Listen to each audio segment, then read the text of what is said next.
मच्छी गयो राइटतिर जाऊ ल डोरीलाई भित्र डोरी भन्दा भित्रमा जाऊ है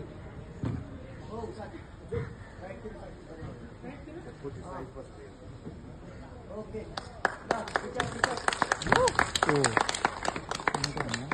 अरे डोरी राखेको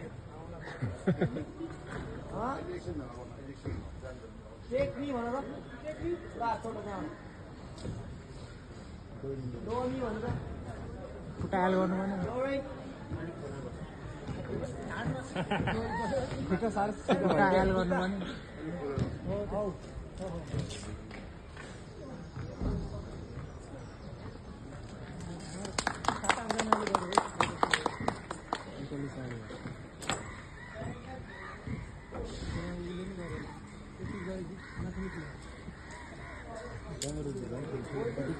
माथि गएर हात दुखेर औडा भन्छ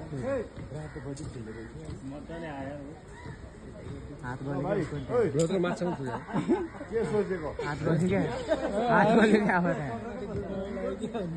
हात गलिसक्यो के भन्नु हात गर्छ कि त्यहाँ पुगेछु लास्टै हात गलिसक्यो के भन्नु